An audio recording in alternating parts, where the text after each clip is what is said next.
Welcome to study session 13. Meaning, nature and types of educational planning. Introduction. This study session 13 is on planning and specifically educational planning. Some or almost all of us have been involved in planning in one way or the other. I believe we agree to that. Let's define the concept now.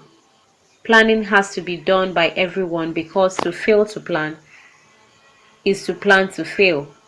As much as possible, it is the duty of everyone as a man or woman to plan so that we will not fail in our endeavors. In this study session, you will also learn what educational planning is, the nature of planning, and the types of planning that we have. Learning outcomes. When you have studied this session, you should be able to define the concept of educational planning, discuss the nature of educational planning, list and explain the different types of educational planning. Meaning of educational planning. The procedure of making preparations or provision to make smooth the process of the training, instruction or study that leads to the acquisition of requisite skills or knowledge, or the development of reasoning and judgment.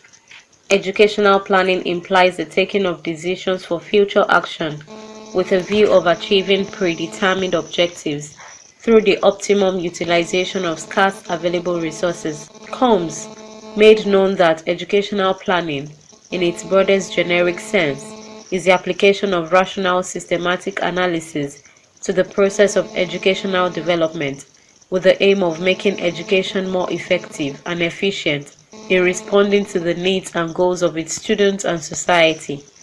Let us now examine the nature of educational planning. Nature of educational planning.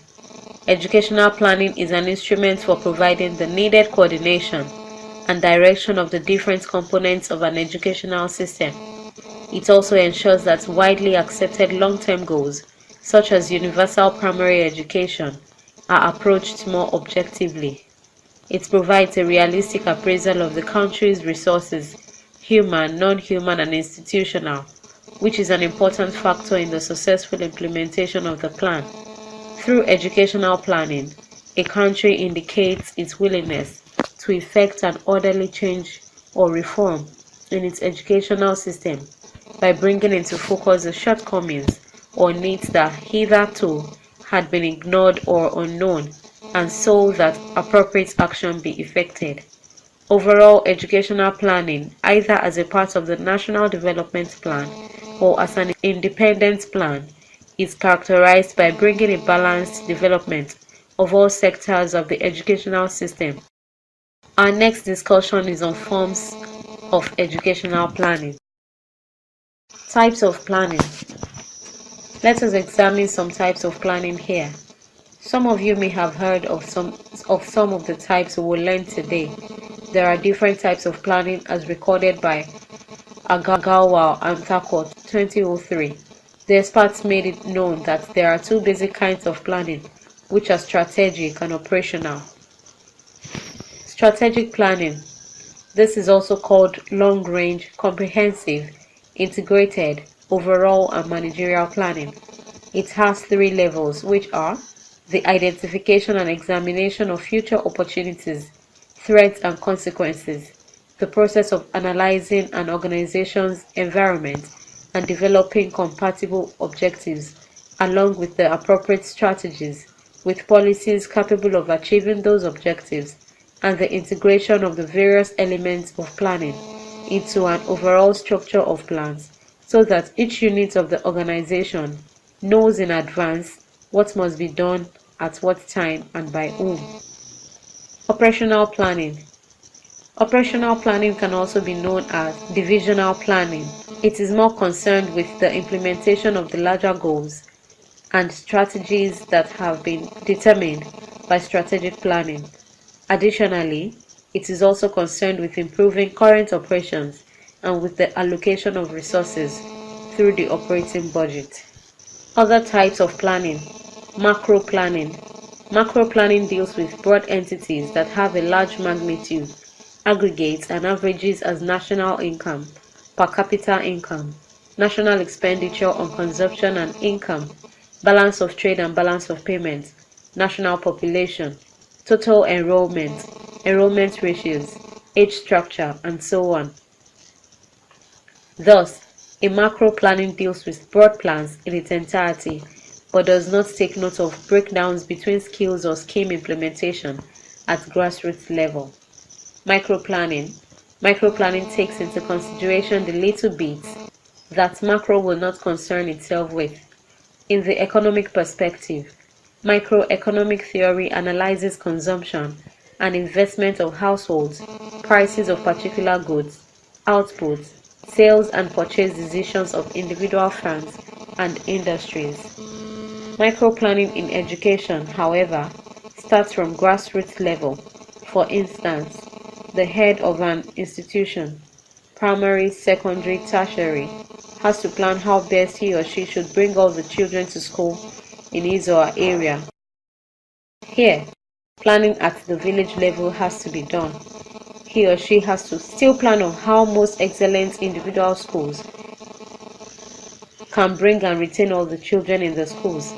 Further, each of the school heads must plan on how schools in individual habitations can be provided and whether eligible students are getting their scholarships on time. Decentralized planning.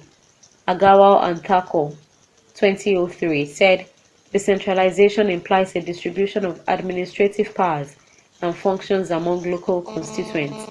To them, decentralized planning means to confer the authority of planning on the local development.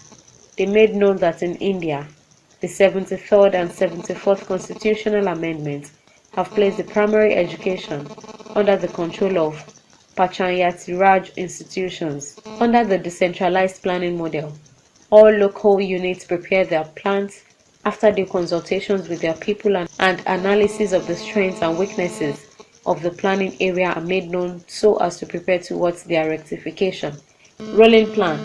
A long-term plan that is revised regularly and each revision is projected forward again for the same period as the original plan. Thus, a 3-year rolling plan might be revised each year so that at the end of year 1, the plan is revised and fresh projections made to the end of the year 4. Strategic planning. This, according to Agrawal and Thakur 2003, is the managerial process of developing and maintaining a viable link between the organization's objectives and resources and its environmental opportunities. Contingency planning. This is a planning technique which determines actions to be taken by individuals and groups at specific places and times if abnormal threats or opportunities arise. Corporate planning. It is a technique that aims to integrate or put together all the planning activities of a company and ensure that they are related to the best overall objectives of the company. Manpower planning. This is a planning that ensures that scarce resources are used for the production of various types of manpower, human resources that will be injected into various sectors of an economy. Such manpower includes teachers, doctors, engineers, economists, and so on, that the economy needs in order to progress and meet the needs of the future generation yet unborn. Process planning.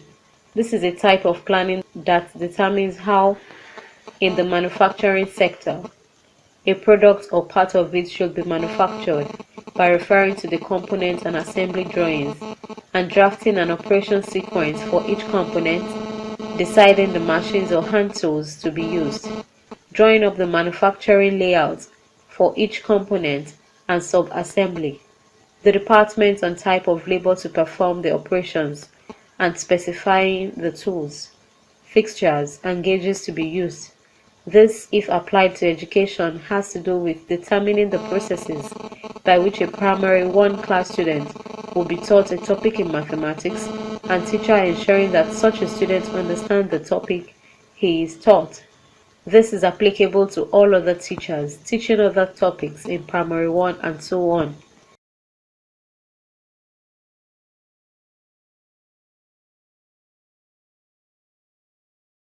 Study session summary.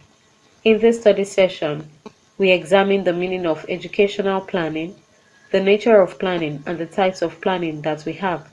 The types of planning include strategic planning, operational planning, macro planning and micro planning, decentralized planning, rolling planning, strategic planning. End of study session 13. Thanks for listening.